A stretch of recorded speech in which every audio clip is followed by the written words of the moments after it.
Habari hadi salama sana. Tumebarikiwa sana.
Asante Mungu Mwenyezi wa milele, kwa kufuatana na uwezo wako, huyu ni mtumishi wako Wanjigi.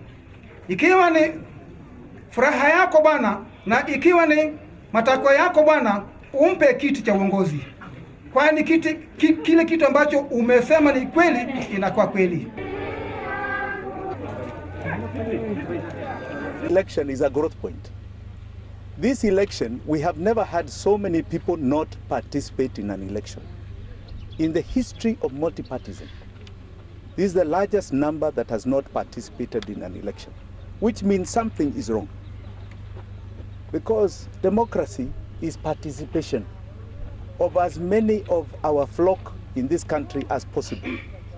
And unfortunately, this was the worst participated election since multipartyism. That means we need to reform. Reform is growth point. The last regime did not believe in reforms. It had not one reform agenda tabled to parliament. In fact, any agenda they put was to draw back the reforms of the 2010 constitution. We now must be forward thinking because we are growing, we are learning, we are a country of leaps and bounds, tied to a world of 7 billion people. We must reform IEBC, we must reform our courts, we must reform our whole electoral process so that we have an election which has got an 80+ turnout of participation. We have an election where we have record number of candidates, there's nothing wrong with it. And we have an election that people do not go to the courts because they believe they are free and fair and don't need to go to courts to adjudicate. They believe Wananchi have decided to give President Ruto all the time he needs because he has inherited a country that is in a very dismal state. When Uhuru took power, 38% of our people were going hungry every day. 38 over 100. Today it is 63 over 100 who go hungry every day. That is the country President Ruto is inheriting. His scorecard shall be whether the people that he's inherited today are better off or worse off by the time we get to 2027. That will be the scorecard he'll be measured on. And we must give him all the time because it is a very difficult situation that is there in this country. But we also want to warn you, it is about the people of Kenya, not about leaders. You said it in your campaigns over and over again.